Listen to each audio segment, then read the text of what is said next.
modernidad es muy antigua, ¿no? Uh-huh. Y antigua a la vez. Este es el código QR, donde está el video del puerco asado en la caja de Puerco Pérez, que ganó. Pero no solamente el video editado, la película, de 7 minutos, sino el proceso de Puerco Pérez. Tú vas a ver a Tanya Balea, todos esos tigres, a Franklin, a Pedrito Carraco, al Topo que murió. En el proceso, ¿El Topo? El Topo estaba, porque fue una de las cámaras mías. Pero espérate, que el Topo murió. Digo yo, ¿el Topo no murió? No. Ah, pues yo creía. No, el Topo... ¡Ay, la creta! Bueno, entonces, aquí, la antigüedad es la gilet, la navaja. Tiene un instructivo de cómo los mancos de ambos brazos pueden suicidarse. Entonces, son el objeto real. Exacto. De la gilet. Sí. Entonces, sabes que todos mis libros tienen... Este es un libro útil. Sí. La gilet te puede servir para que resuelva el problema de la vida o para otro higiénico menester, ¿no? O sea, es un libro... no existe en el país. Yo soy el único poeta... La promesa de Hölderlin yo la he roto. Sí. De la inutilidad del poema, de la poesía. Sí. Yo no sé si tú llegaste, decía foto del lector. Yo no sé si tú llegaste a ver esos libros. No. Tienen tornillos, tuercas, son libros violados. Hay un libro violado. El verde es un libro violado, que es el tornillo que nos falta a todos. Sí. Mira, aquí, en la solapa de la Piara, dice... parte de tu vida, los premios que tú has ganado, que son muchos. Sí. Tiene publicados los libros El humo de los espejos, Alfabeto de la noche, Buffet para caníbales, ese yo lo leí, Altares y profanaciones, Jardines de la lengua, La Piara y Juguete de hielo. Juguete de hielo yo lo empecé a leer. Y La Piara, que ahora tengo entre mis manos. Pastor de Moya, ahora... convertido en un animal político, por así decirlo, que ha probado ser muy eficiente. Gracias. No solamente yo ahora, yo siempre fui un animal político desde muy... Esto nunca lo he dicho. Sería, como dicen ustedes, una primicia de verdad. Porque no he tenido nunca la oportunidad, ni siquiera con mis compañeros, de hablar de esto. Pero yo... Lo que es la literatura y la política, igual que las peleas de gallo, inician desde muy temprana edad en mi vida. A los 12 años, a los 13, 12, yo me voy de mi casa. Me hacen el primer allanamiento en busca de... yo era dirigente a los 13 años de Fuerza Juvenil por el Socialismo en La Vega. Sí. Era como la mascota del Partido Comunista, porque era menor de edad. Vaya ironía, mi padre era entonces el auditor general de Inespre en los 12 años. Exacto. Y mi casa era llena de guardia. Quien manejaba era un oficial. Entonces yo era toda la contradicción y el dolor de cabeza de mis padres. Sí. Cuando las elecciones del 78, recuerdo que ametrallaron el partido, la Guardia Colorada, yo estaba adentro. Y yo tengo que salir e irme y llegar a la capital en una chancleta y unos bolos, como le dicen, porque no tenía, me montó una tía mía en un carro que venía. Y ahí vengo escondido a la capital, como quien dice. ¿Por primera vez? Por primera vez, huyendo mediante por producto de la persecución política. Una de mis grandes frustraciones fue que no pude ir al 11º Festival de la Juventud y los Estudiantes, yo no sé si tú recuerdas que fue un evento muy importante para esa época de la cultura y de la juventud que se celebraba en Cuba, porque no tenía el permiso de mi padre para que me firmara el pasaporte. Exacto. Entonces, porque no me lo iba a firmar, porque no estaba de acuerdo. Entonces, lo que te quiero decir es que mi lucha política viene desde muy temprana edad. Luego, que empieza en las desilusiones del comunismo, sobre todo de los actores nuestros, yo empiezo a desilusionarme de ellos. Viene el proceso del la lucha por lo que hoy es el Ministerio de Cultura, en el cual yo participé tempranamente, desde los años 90, ¿no? Sí. Y me acerco al PRD, que es donde hago una vida política a partir de ahí hasta llegar a ser presidente de la Comisión de Cultura, designado por una convención. Lo que era Tony Raful en el PRD, yo llegué a hacerlo, designado por una convención, la convención creo que Fello Suberbi. Estamos hablando antes de Tony Raful. No, yo antes y luego después de Tony también. Okay. Sí, porque entonces luego llego al PRD y sí ahí hago vida mediante la coordinación, parte junto con él, y él se va y yo me quedo en el PRD. Okay. Y logro ya el grado más alto políticamente. Pero porque, muchas veces con la nariz tapada, ¿no? Sí. Por todos los procesos de asco que se dan en el fragor político. Pero yo he entendido que de la única forma que uno puede transformar el proceso cultural y ayudar incluso desde adentro a los propios compañeros en el orden humano. Yo he tenido el privilegio de ayudar muchos compañeros humanamente, ¿no? Porque el problema de la cultura siempre va a ser un problema, nunca vamos a estar de acuerdo totalmente. Exacto. Porque su naturaleza es esa, ¿no? La contradicción. Y creo que eso es bueno. Uno a veces, estando sobre todo en el poder, es muy hipersensible a estos temas. Sí. Yo trato de ver cómo el ego lo amarro a los niveles más mínimos, ¿no? Para no... Pero soy humano, estoy sujeto a... Entonces, óyeme... Entonces, esa es escúchame, entonces es la única... es lo que me atrae, ¿no? De poder participar porque soy un animal cultural también. Desde los 8 años de edad yo estoy involucrado. Desde los 8 años yo estoy involucrado en el proceso cultural dominicano. Sí. En los clubes. A los 12 años ya había ganado un premio de literatura nacional que se hacía aquí en la capital, el movimiento de proyección cultural de la UAS, yo no sé si tú lo recuerdas. Sí, sí. Gané 3 premios de literatura a esa edad ya, de cuentos sobre todo.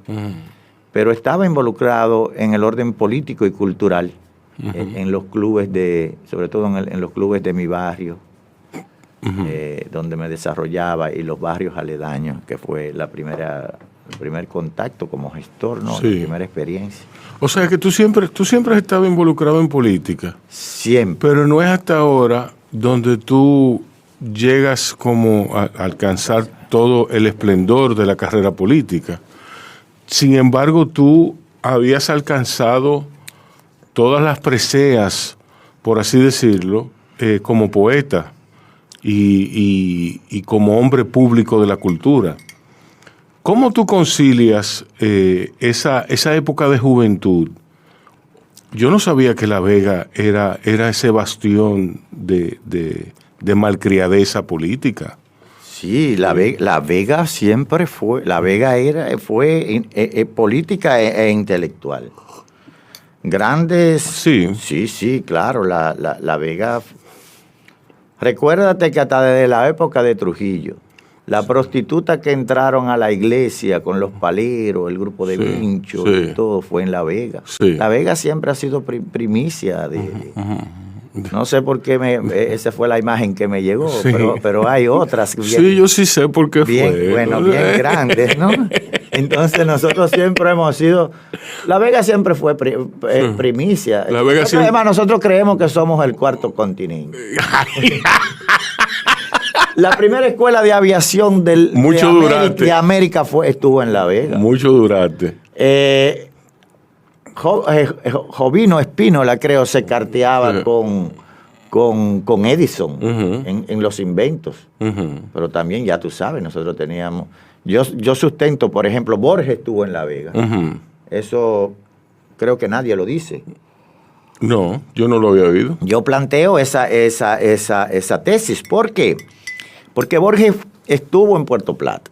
Vino, él era el secretario de Francisco Villa Espesa. Francisco Villa Espesa fue invitado por Renovación y por La Progresista, que era el bastión cultural de América, la sociedad La Progresista. Exacto. Nosotros teníamos un teatro conforme incluso Castel Plafón se trajo de París, conforme al Teatro de la Ópera de París. Y ahí era que se presentaban todas las zarzuelas. Ahí venían, por ejemplo, en La Progresista, en la sociedad de La Progresista, venían figuras como en esa época, como Villa Espesa. Sí. Y Borges, que en ese momento vino, estuvo en Puerto Plata, eso sí está registrado. Bueno, lo que pasa es que Borges no tenía la connotación. Borges empieza a tener la connotación internacional y cuando aprendió a escribir a partir del plan de la intrusión que le hace Pedro Enrique Ureña. Exacto. Yo, por ejemplo, tuve la oportunidad cuando yo fui el primer director nacional de literatura de la Secretaría de Cultura. Sí. Yo no sé si tú lo sabes. No. Y quien hizo ese proyecto porque no existía. Claro, no tuve el apoyo necesario de ese entonces porque ellos no entendían eso y tal vez me lo dieron como se dan las cosas aquí por cariño. Sí. Pero bueno, yo traté de hacer mi trabajo. Y una de las promesas que hice fue traer a Tomás Eloy Martínez, que era un escritor que Vargas Llosa y García Márquez y todos ellos decían que querían ser como él, que querían escribir Santa Evita. Sí. Una novela gótica, no solamente una novela que me marcó, un modelo de escritura para escritores.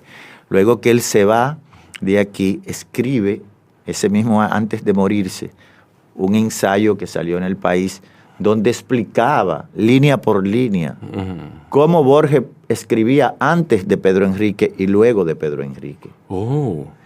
Pedro Enrique, Borges, por ejemplo, y están los ejemplos ahí, y el ensayo se puede buscar en el periódico. La amistad entre Pedro Enrique Ureña y Borges está todo documentado. Pero fuera de la amistad. Sí, quiero exacto. que tú veas los ejemplos. Entonces le decía, la literatura Borges escribía con una confusión enorme en el orden sintáctico. Exacto.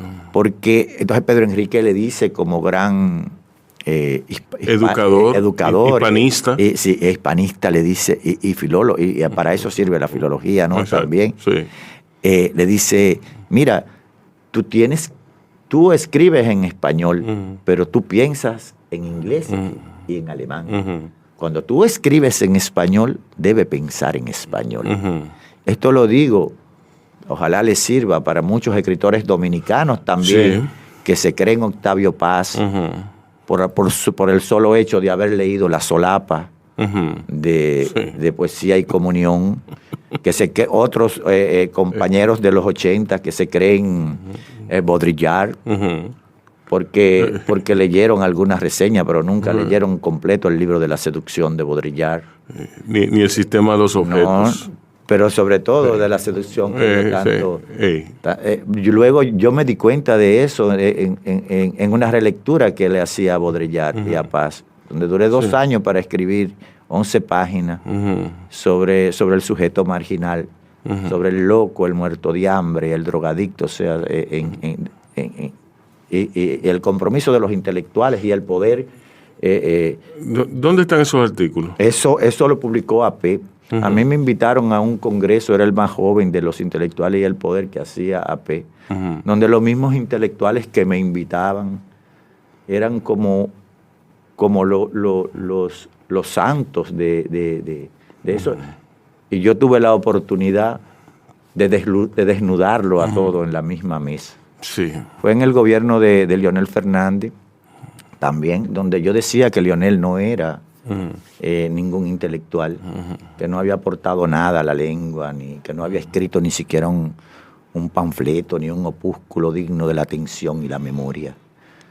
Y tampoco había aportado nada a la cultura ni a la educación. Sí. Era en su gobierno, yo creía que me iban a meter preso. Sí. Y para colmo, a quien él delegó que era en ese entonces sacerdote que quería ser sacerdote, no recuerdo su nombre, que trabajaba que es santiaguero también, trabajaba en la Fundación Global, terminó comiendo y abrazándome, ¿no? Porque la conferencia fue bien desnudante, ¿no? Sí. Pero también para los mismos intelectuales que organizaban, yo le decía que su promesa era que el poder lo penetrara. Y que empecé a hablar de Cervantes, que era un delincuente. ¿Sabes tú que Cervantes era un delincuente? ¿Todos eran delincuentes? El padre de nuestra lengua estuvo preso, o sea, violó la ley, era un delincuente. No, y lo mismo Rimbaud y lo mismo Rimbaud se dedicó, pero Rimbaud es que... Rimbaud dejó la poesía para dedicarse. Para mí Rimbaud es quien todo lo que es la poesía moderna se le debe a Rimbaud. Sí. Y sobre todo a esa parte cuando deja de escribir. A otros más, pero también... Bueno, pero esencialmente a Rimbaud. Ya la eclosión, como diría Lezama, ¿no? De verdad. Pero ocurre con su gran Rimbaud. Escritura es cuando él... Es su silencio, cuando él para de escribir, que es otra escritura. Exacto. Yo he tenido ejercicios rambonianos en mi vida, muy grandes, porque, por ejemplo, yo no he sido como los otros poetas de mi país, ni siquiera que son... ¿Tú no buscas sonido? Poetas de escritorio que solamente escriben. Yo hago también una poesía gestual, que es la búsqueda visual, performática, lo que yo llamo trance dilatado. Pero también, mientras ellos estaban buscando que lo publicasen, yo estaba jugando gallo. O tenía una rifa de aguante. Que es una forma de hacer poesía. Que es una de las formas más dignas de la poesía. Sí. Recuérdate que la gallera es el único reducto de dignidad que le queda a la palabra. Sí. Porque es en el único lugar donde se honra la palabra. ¿Qué somos nosotros los poetas o los escritores? Palabras. Animales de la palabra. Animales de la palabra, sí. Mira, yo recuerdo aquella vez, una vez memorable, una noche, donde en medio del fragor, en medio de una ingesta alcohólica monumental, yo me senté en aquella gallera.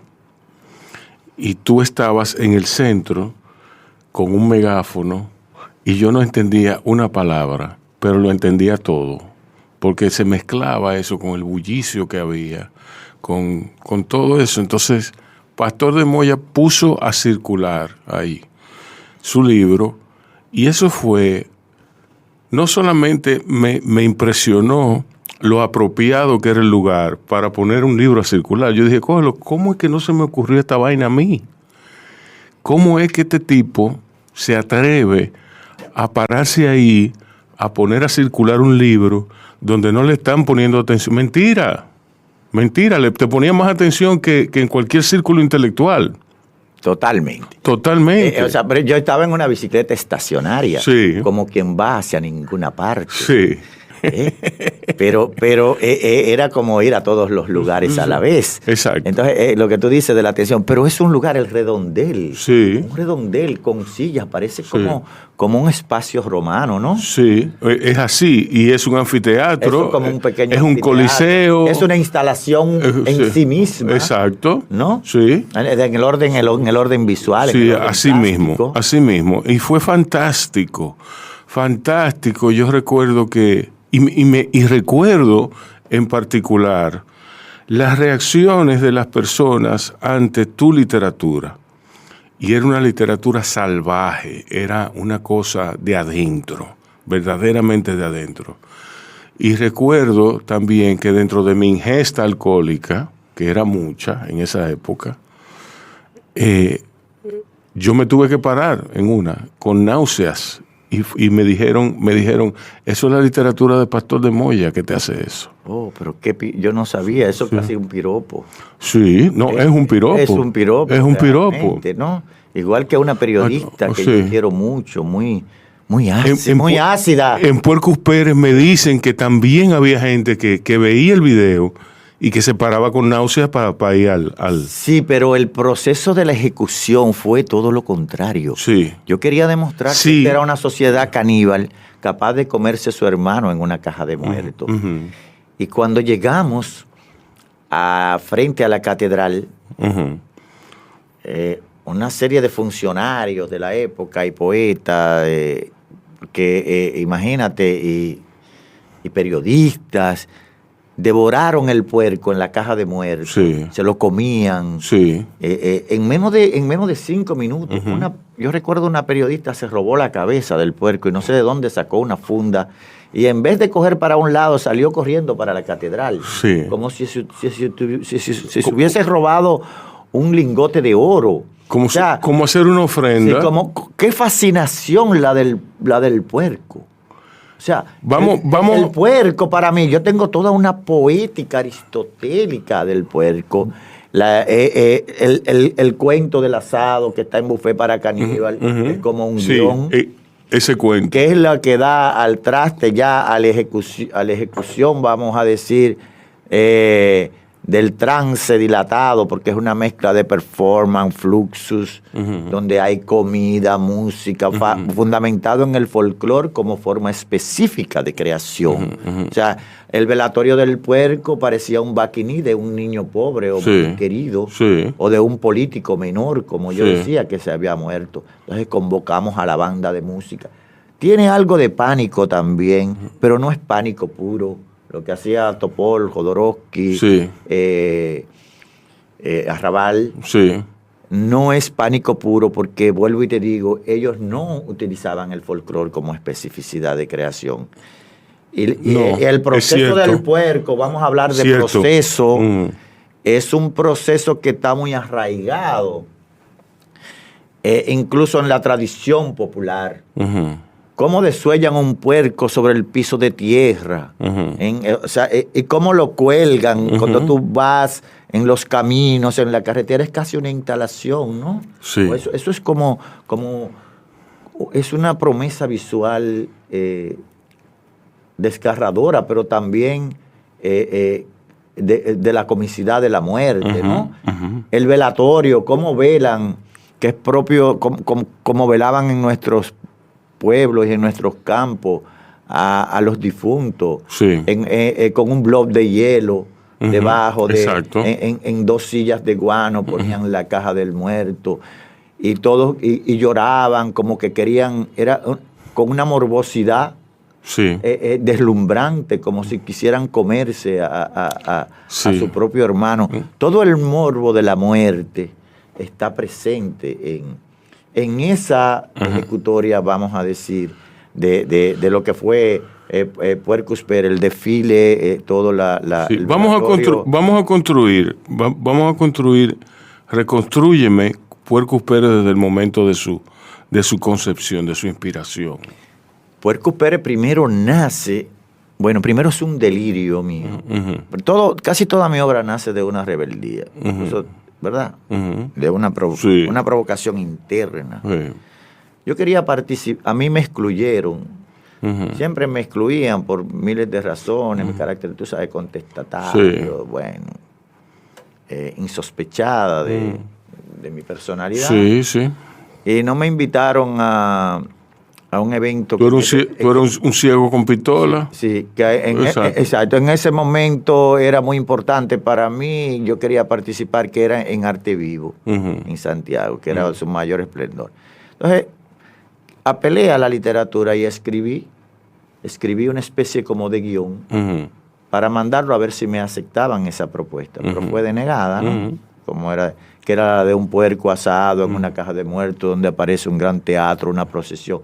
Entonces, se fue enriqueciendo y se constituyó en un relato que luego ganó varios premios internacionales de cuento, y luego terminó ya en un libro que gana el premio nacional, el mejor libro del año, que es Buffet para Caníbal, lo publica Isla Negra. Entonces, a partir de ese texto, porque casi toda mi obra plástica también tiene un texto literario que lo sustenta. Como debe ser. Está fundamentado en eso. El fenómeno, la gallera, lo que hago con los enanos, donde doy un texto sobre el jardín de los enanos. lo de la gallera con un discurso sobre el concepto de lo fundacional en el orden sociológico, que es la gallera para la fundación de la nación dominicana. Exacto. Y el lugar donde se mantiene la palabra. O sea, tú parecería como si yo fuera un loco que está jugando. Pero cuando tú te das cuenta, está fundamentado en la nacionalidad todo, y en el folclore como especificidad de creación, que era lo que hacía Baudelaire, que era lo que hacía Paul Klee, y una serie de grandes genios. Entonces, toda mi literatura está fundamentado en eso. Entonces, lo de Puercos Pérez, luego de ese texto, surge. Yo estando en la Secretaría de Estado de Cultura como director nacional de literatura, el Día del Poeta, digo, no puede ser otra mejor celebración que una burla al mismo establecimiento, porque era un político que se había muerto. Yo estoy en el poder, nombrado en el poder, y me estoy burlando del mismo poder que me sustenta. Si hubiese sido cuando Hitler, a mí me hubiesen por lo menos quemado. Bueno, entonces aprovecho esa coyuntura, y también en el Festival Internacional de Teatro que se hacía, que para mí no me tenía, bueno, en el orden cultural podría ser muy rico, pero yo decía, bueno, esto no hay nada de esto. Entonces hago una especie de teatro callejero, porque también lo es. Exacto. Y conformo, en ese momento se da una comunión de que aquí habían unos cineastas también muy importantes, que para mí podían haber sido la promesa del cine dominicano, que era el grupo de Juan Basanta, Tanya Valé, Franklin Hernández, Pedrito Carrasco, todo un grupo, y lo convoco a que me acompañen a este gran happening, ¿no? Peregrinación. Esta peregrinación de lo que es Puercos Pérez. Bueno, eso se convirtió, hicimos un casting del puerco, buscando un puerco, le elegimos una puerca, duramos un día entero en una posilga metido grabando todo el proceso, como si fuera un reinado de belleza, ¿no? Hasta que yo elegí una puerca, una hembra, porque tenía las nalgas como una novia que yo tuve. Y entonces esa fue la que sacrificamos al día anterior, grabamos todo, hasta yo construí la caja de muertos, la pinté, la compré donde venden, cerca del hospital de Santiago, que ahí mismo hay muchas funerarias, ¿no? De pobres. Compré los manubios, toda la construcción de la caja. Hicimos recordatorio con la foto del puerco, hicimos foto. Ha fallecido Puercos Pérez, ¿no? En la carretera Quinigua, camino a Joaquín Balaguer, camino a Quinigua, donde un artista también que involucramos, un artista importante de Santiago, Ernesto Rodríguez, un ceramista, ¿no? Bueno, entonces nos abocamos, cuando llegamos, monté el puerco asado en la caja de muertos, y lo traje desde Santiago hasta aquí, en un carro, un Mercedes-Benz que yo tengo, clásico, hecho a mano, ¿no? O sea, de todo, al carro más del establecimiento, todo era una comunión, ¿no? Que se dio. Cuando nos tiramos en Telemicro ahí, los locos de la calle El Conde y del Parque Independencia creían que era un niño verdadero que estaba en la caja de muertos. Y empezaron a llorar, porque eso es una de las características, la libertad del happening, de que todo el espectador se integre como actor a la procesión, ¿no? Al trance. Dilatado. Por eso yo digo, no es un performance puro, porque el performance tiene una conceptualización. Sucedieron muchísimas cosas que tiene la libertad del happening. Bueno, entonces yo había convocado la mamá puerca, que estaba vestida como una conejita de Playboy, de la cintura para abajo, con medias panty, tacones altos, y de la cintura para arriba con mantilla y todo, iba gritando su hijo. Una serie de actrices de Macorís también vinieron, que eran como la hermana y los familiares del puerco. Bueno, llegamos hasta la Puerta del Conde, dimos la vuelta, y ahí convocamos la banda de música, para que le tocara, le dijimos que era un político que se había muerto, que lo íbamos a enterrar. Cuando ellos vieron que era un puerco, no querían tocarle, ellos decían que no le iban a tocar a un puerco. Entonces yo había hecho una complicidad con la directora administrativa de la Secretaría de Cultura en ese entonces. Tony Raful le dijo, miren, al poeta Pastor ayúdenlo en todo lo que quieran. Yo le había dicho que me consiguieran también el carro fúnebre más destartalado que había en Santo Domingo. También no querían montarme el puerco en la calle, porque decían que yo no montaban ahí un puerco. Entonces ella le dijo, la administrativa, que si no lo montaban no le iba a pagar. Ella era quien pagaba. Y bajo esa premisa, pues accedieron a... Entonces ahí empieza la gran procesión. Yo vestido como un sepulturero, con una hoz, con una hoz como si fuera el comunismo, ¿no? Con un báculo, pero entonces tenía enganchado un arenque, donde el arenque tenía en los ojos una canica, lo que nosotros llamamos en el Cibao belluga, una manzana. Yo tenía un turbante que era de una toalla robada a un motel de mala muerte, que decía robada, motel tal, no recuerdo, aparece. Y una cabeza de abanico virada, que era como mi corona, ¿no? Una corona yo era todo un príncipe, un jeque, pero destartalado. Que es parte de uno de los personajes del texto El asado mío, que es como el guión, ¿no? Entonces logramos hacer eso. Eso, vuelvo y te digo, trabajaron esos cineastas que eran artistas, son artistas también, Franklin, Tanya, El Topo, estaba este muchacho Rodríguez también vivo, que sé, yo creo que sí está muerto, que era poeta también, ¿te recuerdas? Del grupo, del grupo Fernando. No. Era que era del grupo Convite, ¿recuerdas? Ah, sí. Bueno, hizo una cámara también. Entonces, Pedrito grabó, luego editamos todo ese proceso y Pedro Carrasco lo inscribió en el festival, en un festival mundial que había en Buenos Aires de cine y video, y ganó un premio especial del jurado. Decían los jurados que ellos nunca habían visto una narrativa tan extraña en su vida. Yo tampoco, ellos no sabían. Entonces tuvieron que premiarlo, creo que ya por extraño. Por extrañeza o por obligación, ¿no? Sí, hombre. Bueno, pero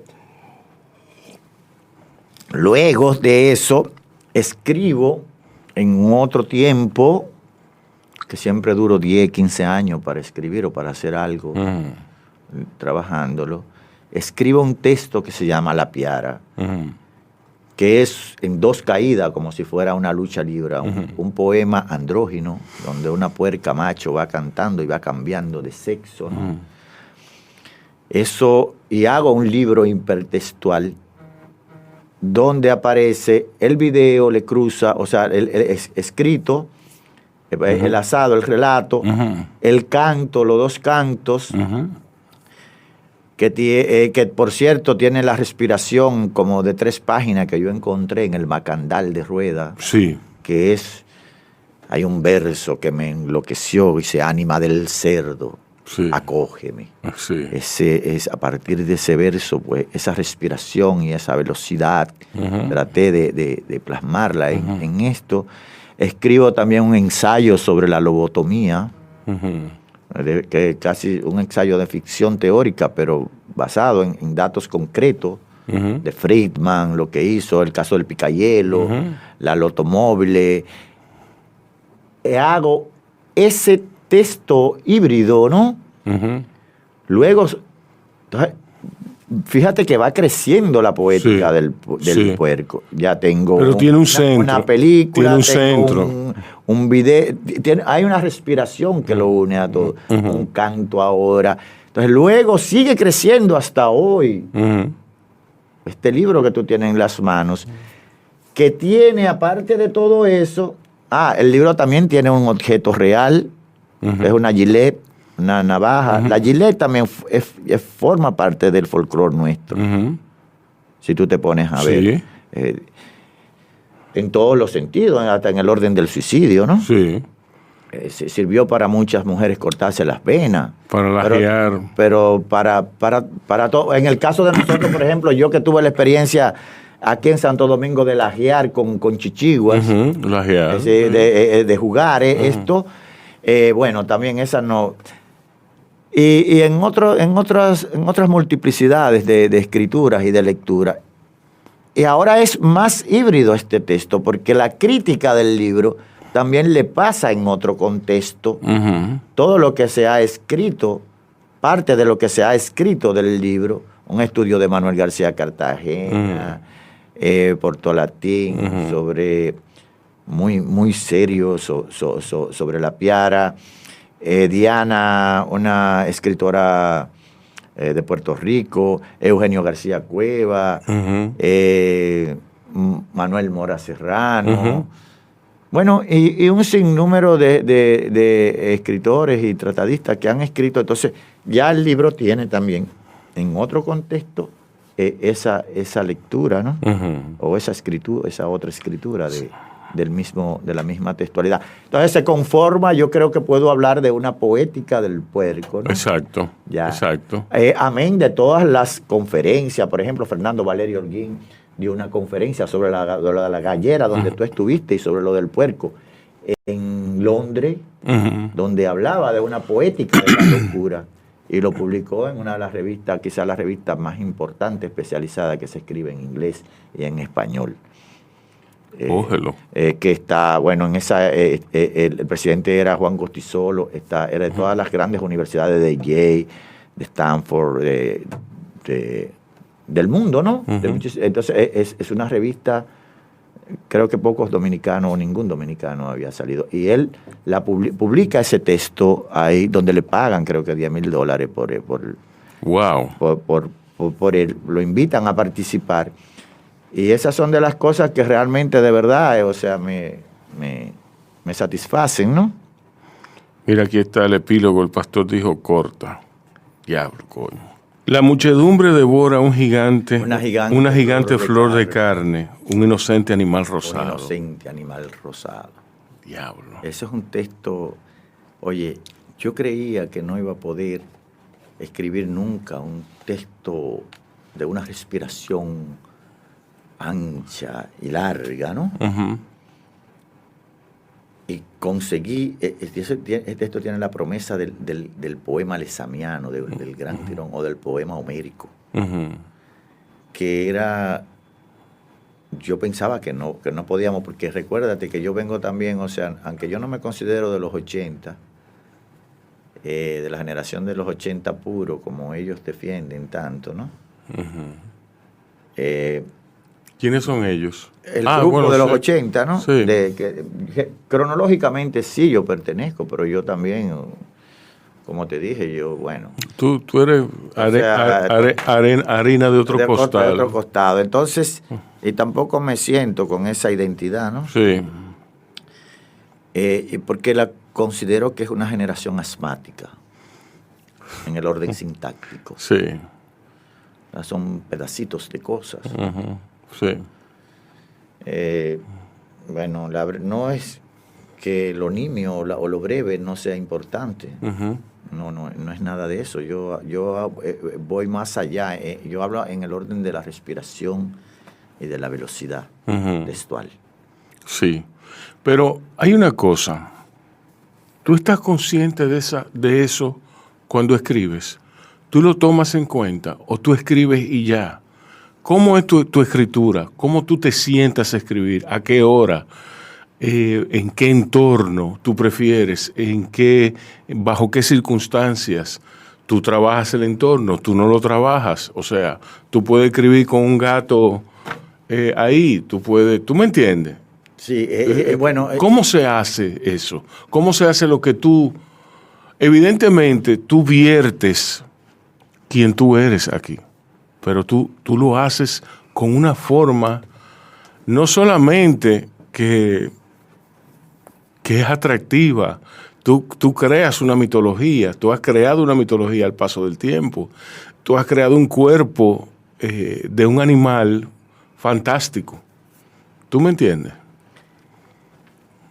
Yo, por ejemplo, cuando yo tomaba mucho alcohol, cuando estaba bien en un delirio flotante, Sí. casi hasta mi promesa era convertirme en una instalación flotante. Sí. Pero yo no podía escribir bajo los efectos de sustancias, por ejemplo. Yo digo, yo tengo una expresión, digo, yo estoy ahora, por ejemplo, yo no tomo alcohol, nada de sustancia, no fumo, que para mí la nicotina es una droga fascinante también, donde me transportaba, he perdido esos privilegios, ¿no? Pero internamente lo tengo todo. Tengo todas esas drogas fascinantes. Exacto. Entonces, siempre para escribir debía ser en sobriedad, pero internamente borracho, vamos a decir. Exacto. Yo nunca me he preocupado, por ejemplo, por el qué dirán. Eso no me ha frenado. Es uno de los males de nuestra literatura y de nuestro arte. Esa pretensión al qué dirán, a que te juzguen éticamente, moralmente, ¿no? Bueno, éticamente sí, yo tengo una ética, creo que es mi ética, ¿no? Pero en el orden social, en el orden como se preocupan otros escritores nuestros. Entonces, ese que tú ves ahí soy yo, o el otro que es pero yo no me considero siquiera un escritor. ¿Y qué tú eres? Yo me considero un artista. Sí. Yo no puedo, por ejemplo, si tú lees toda mi escritura, es como si fuera un rayo, ¿no? Es como si fuera... Es que yo no puedo no hay nada que sobre... Es que yo no puedo leer tu escritura. Tu escritura no, yo no la puedo leer sola. Tu escritura me lleva al video, sí, y el video a me lleva otras múltiples escrituras. Exacto. Que están fuera de la escritura, de la grafía, vamos a decir, exacto. Per se. Sí. Entonces, la escritura te queda chiquita, porque la escritura no es más que la codificación de un lenguaje. La imagen se ajusta más a lo que... Por ejemplo, uno de mis grandes dolores, angustia, sufrimientos, vamos a decir, es que, por ejemplo, cómo me visquean a mí en los críticos, la mayoría de críticos, aunque he tenido también la suerte de que he sido valorado, ¿no? Por personalidades como Fernando Raval, por ejemplo, que está por encima del Nobel y de todo. Sí. El mismo Jodorowsky, el grupo de Rame de Chile. Sí. Miguel de Cavallo en Portugal. Lo que pasa es que yo no digo nada, silenciosamente, yo no ando haciendo esa bulla, ¿no? Sí.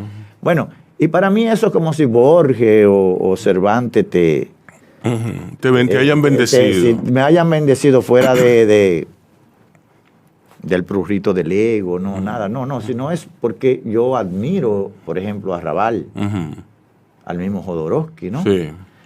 Y a todo ese grupo heredero de la Mandrágora que me han reconocido tanto en el Cono Sur, en España también, en Valencia, que hay un movimiento muy importante ahora mismo, donde han confluido todo. Bueno, en el orden como personal, pero aquí ni siquiera te reconocen medianamente este tipo de poesía.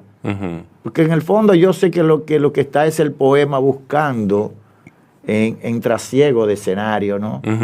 Buscando el objeto plástico, cuando hago una escultura, como La Bandida, yo no sé si tú conoces esa escultura mía, que tiene un puñal de lo que usaban los alcaldes pedáneos, que la atraviesa y en un picó, lo que llamaban un picó, va girando, yo le puse en Casa de Italia, va girando, es un torso, que la cabeza es como la cabeza de una percha, y tiene unas tangas que es la mallita de un bote de Brugal. Y está emplumada de blanco, sobre el picó que gira y dentro suena la bachata, bandida te buscaré, entonces que forma parte también de nuestro folclore. Entonces ese tipo eso es un poema. Para mí es un poema, un poema objetual o un poema visual, ¿no? Sí, sí, figurativo también. Pero estos teóricos del patio parece que solamente reconocen que el poeta es el que se sienta en una torre o en un escritorio a escribir sobre un papel, ahora, o sobre un ordenador. Un saludo al poeta. O a ellos, ¿no? Son muchos y más. Yo no tengo realmente ningún tipo de, ¿cómo te digo?, de ego lacerado por eso, no, sino que entiendo que eso es otra forma, ¿no?, de escritura. Porque realmente a mí, ahora yo estoy, o sea, y vuelvo y te digo, porque entiendo que es un compromiso participar en el proceso cultural dominicano, donde me siento reconocido por la sociedad, reconocido por el presidente, por una clase política que no es reconocimiento a mí, sino a todo lo que yo represento, incluyéndote a ti, ¿no? Que me creo representarte, en el orden de la representación pura y simple. Pero luego no, yo quiero que tú sepas que yo no fui a la puesta en circulación de mi primer libro. Imagínate, yo vine porque era en la capital, y me quedé bebiendo con unos billeteros y unas prostitutas en Villa Altagracia. Y cuando llegué, ya la puesta en circulación había pasado. Pero yo no lo hice para sorprender, sino porque yo entendía, me distraje. No era necesario. Que era más importante yo estar en el parque de Villa Altagracia con los billeteros en esa época y con la prostituta comiendo fritura y bebiendo ron, que estando en la puesta en circulación. O sea, imagínate tú y no era por desidia, ni por provocación, ni nada, sino porque era una actitud, creo que una actitud rimboniana, ahora la veo desde ese punto de vista, pero real. Y sincera. De verdad. Sí. ¿Cómo ha variado desde El humo de los espejos hasta Juguete de hielo tu poesía? Que es la misma, es lo mismo, forma parte es un cuerpo de trabajo. Yo luego ya... ¿Hasta dónde tú estás consciente de eso? Luego del distanciamiento de lo que tú escribes, ¿no? Ya yo viéndome como un lector mío, vamos a decir así. Exacto. Te puedo decir que es la misma poesía, como tú dices. Sí. Lo que ha variado son los contextos. ¿No? Sí. Si tú lees mi primer libro, y yo lo leo también como un lector. En el 85 fue publicado. Sincero, sí. Puedo ver que la poesía es germinativa. Yo creo en eso, en ese planteamiento de la germinación. Sí. O sea, toda la poesía ulterior, hasta llegar ahora a la piara, vamos a decir, o a Juguete de hielo, lo que ha hecho es crear otros mundos, otros universos, otros contextos, pero en el fondo es el mismo poeta. El mismo puerco. Quizá es el puerco. El mismo puerco, o que me transformé en puerco, como si fuera un acto de iniciación porque si tú lees la poesía mía primera, es muy óntica, ¿no? Sí. José Mármol hablaba de fertilización en esa época, ¿no? Sí. De la barbería, de los locos de mi pueblo, pero ya eso en la especificidad. Pero cuando te va, hay un discurso de la otredad, de todo, una serie de cosas del Camus, de todo pero lo que me catapulta a nivel universal también. A partir de ahí, eso es lo que se ha ido germinando y desarrollándose, ¿no? Sí. Sí. Hasta llegar a lo que he hecho hoy. ¿Cómo tú te sirves de la filosofía para crear esos mundos? Porque eso es ahora que los poetas no leen filosofía, que la filosofía está ausente hasta del currículum educativo de aquí. No, es que yo fui formado a los 8 años yo había leído casi todos los clásicos griegos. Exacto. Imagínate tú. Exacto. Y a los 12 años ya yo leía Fanasier, y leía Carlos Mar, y leía una serie de filósofos. Toda la filosofía era lo más grande. En esa parte sí es buena, ¿tú entiendes? Sí. Incluso desde el punto de vista helenístico hasta la contemporaneidad, ¿no? Casi de los filósofos posmodernos y eso. Sí. Y ahora, como tú dices, yo veo que no hay una preponderancia. No hay una búsqueda. E inclusive, en estos días, Andrés Guzmán, una persona a quien yo respeto bastante por ser un hombre muy curioso, un lector, un saludo a Andrés Guzmán, lleno de cariño, él preguntaba en Facebook qué ha pasado entre la filosofía y la ciencia, que por qué qué viene antes. ¿Qué viene antes? Yo le dije, bueno, anteriormente, antes de la ciencia, habían filósofos. Entonces, el científico se servía de esa filosofía para hacer ciencia. Ya no es así. Ahora tú buscas la ciencia por el objeto único de la ciencia es la ciencia. Y lo que pasa es que hay y así ocurre con las artes. Todo está tan digerido, ¿no? Sí, pero tan papilla, hacer ¿no? daño, perdón. Sería que estamos también, o sea, no que la filosofía ha muerto, sino que estamos en la filosofía del Facebook, ¿no? Sí. Podría ser. Sí, pero también leerse un Aristóteles de vez en cuando, leerse desde Aristóteles hasta ¿no? De los franceses posmodernos. Guattari, Deleuze. Sí, Deleuze. Estaba Foucault. Sí. ¿Tú me entiendes? Mal llamado filósofo, pero bueno. Hay una búsqueda de una base. El conocimiento tiene una base. Y de ahí tú te vas parando en los hombros de gigantes. ¿Tú me entiendes? Entonces, ya eso... En primer lugar, la juventud de hoy creen que son gigantes, ya, de por sí. Y eso ha contribuido a eso, Facebook, las redes sociales. Sí, es que hay una deficiencia. Eso se veía venir. Lo que pasa es que nosotros no entendíamos. Eso fue creado por un grupo, tú lo sabes, sí, para devastar. O sea, nunca el reino de la mediocridad había estado tan celebrado, ¿no?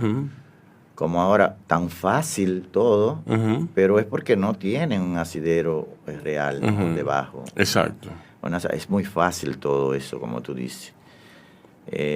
Yo creo que todo es cíclico, eso pasará, y lo orgánico que queda siempre. ¿A quién tú lees? Bueno, eso depende, ¿no? Exacto, sí, depende de muchísimas cosas, pero... Por ejemplo, tú me dirás, yo leo revistas los domingos porque quiero dispersar, porque quiero evadirme. Estoy leyendo un libro de economía, leo poesía. Yo leo de todo. Ajá. Yo leo de todo. Y creo, por ejemplo, esa comunión que hay de tú leer filosofía, por ejemplo. Ajá. Me da para escribir un poema, me despierta a escribir un poema. Sí. O sea, que no es que tengo que leer poesía para escribir poesía. Exacto.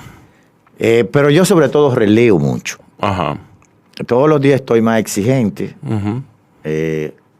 Vuelvo al dogma, como dice en mi poema, a la rabia, a los cabalistas, sí, a la cárcel de piedra en que agoniza el tigre y la espada. Vuelvo a Borges, vuelvo a Lezama, sí, a Rimbaud, a Deleuze, a Huidobro. Vuelvo a los inicios, ¿no? Como dice el poema, si es que tienen un porqué. He estado últimamente leyendo un escritor algano, Yasmina Khadra, la cual recomiendo. Es un uno de los últimos grandes escritores que he encontrado, ¿no? Uh-huh. Vuelvo a Jodorowsky. Uh-huh. Ahora estoy leyendo La danza de la realidad, leyéndola de nuevo, ¿no? Donde mejor canta un pájaro. Uh-huh. Y a Fernando Arrabal. Sí. Tengo el privilegio de leer su teatro como si fuera leyendo un cuento, ¿no? Uh-huh. Quizá es la... hay una novela corta de él, un relato, se llama Puteando Paraíso, muy que sobre las drogas, sobre el tráfico de heroína, sobre esos personajes de ruido, ¿no? Que tanto se parecen a los míos. Tengo el privilegio también de que Fernando Arrabal conoce mi obra, me lee, dice, me escribe a mi casa, todavía por correo, y dice que me lee y me relee con sumo deleite. Para expresiones de él, ¿no? Sí. Eso para mí es un gran privilegio y un reconocimiento, ¿no? Sí. Una persona, una figura de esa estatura, ese es en el orden, vamos a decir, gráfico, porque hay otras cosas de él, también otras escrituras que también yo creo que es uno de mis referentes primarios, ¿no? En el orden gestual, sobre todo. Sí. De lo que él ha hecho. Por ejemplo, hay un libro mío que tengo más de 15 años escribiendo, lo que no ha salido, voy a hablar aquí, se llama La escritura del ojo. Es un libro también híbrido donde hay textos de otro y muchas de las escrituras visuales mías, de los trances, de las esculturas. ¿Tú no pintas? Hago escultura. Sí. Y pinto, vamos a decir, sí. Pinto con pintalabios, con cuté, con café. Sí. Sobre todo, no con esos materiales. Elementos de la cotidianidad. De la cotidianidad, exactamente. Sí, con cera. Tengo obras, mis obras tienen esos objetos poéticos, yo diría, ¿no? Tienen eso, arenques con pintalabio, pintado con esmalte para uñas, sillas con patas de vaca pintadas con esmalte, ¿no? Para uñas y uñas postizas, todo eso con manos, ¿no? Como si fueran... eso es que son unos juegos, diríamos, plásticos, visuales, gestuales, ¿no? En busca del poema total, ¿no? Del otro poema que ya sale del libro. Tú has dicho una cosa que me resuena, el poema total. Tú eres un poeta que busca el poema total. Sí, ha sido una preocupación, y creo que todo artista verdadero lo es. No vamos a hablar solamente de género, sino de la obra, ¿no? O si que tú quieres hablar de tejido, de texto, en el sentido de Bartlett, ¿no? Sí, esa es la promesa. Yo creo que debe ser la promesa de todo artista. Sí. Auténtico, verdadero, ¿no? Okay. Esa búsqueda, que tú lo consigas. Yo puedo hablarte aquí en nuestro país, en el ámbito, por ejemplo, de la poesía. Hay poemas, aquí hay grandes cosas también. Sí, o sea, sí. El Macandal de Rueda para mí es una obra... La poesía está en buenas manos. Es una obra total. Pues, ojo, ¿no? La poesía está en buenas manos. Hay grandes cosas, Yelida, algunos, Blíade de Gatonarse. Por ejemplo, Blíade de Gatonarse. La nueva generación. Rosa de Tierra. Me refiero a la nueva generación. La nueva generación de poetas dominicanos es mejor, es más saludable, más higiénica y tiene más búsqueda que los demás géneros. Esa palabra me gusta, higiénica, no en el sentido peyorativo solamente, sino que ha sido uno de los grandes males de otras otras promociones, ¿no? De hablar de generaciones poéticas que han estado muy atiborradas de frías aberraciones, como diría Borges, ¿no? De ripios, de empaches filosóficos. Empaches, sí. Que no es que, por ejemplo, la poesía filosófica es válida, no importa qué tipo de poesía sea, no. Eso no es lo que... Porque Borges, por ejemplo, lo consigue muy bien, de mucha altura y muy limpio, ¿no? Sí. Pero en cuando Borges escribe, a mí me dan ganas de irme para mi casa y dedicarme a la carpintería. La carpintería es otra forma de hacer poesía. Ay, pastor, yo no soy poeta, yo escribo ficción. Bueno, pero podría hacerlo. Yo te lo digo porque, por ejemplo, yo trabajé mucho la tierra también. Sí. Soy horticultor. Yo sembraba, yo fui uno de los mejores, en un año, el novato del año en la exportación de ají habanero, ¿no?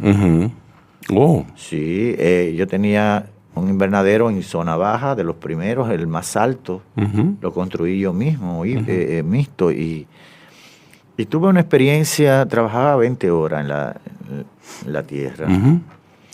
Y era una experiencia poética, te puedo decir. Sí. O sea, cuando llegábamos ya al final de lo que se llama vida de anaquel, que es cuando ya tú arrancas el ají, ya que lo tienes para ya listo para la exportación o para el consumo, que tú logras, tú sabes que tiene una vida en la mano, ¿no? Sí.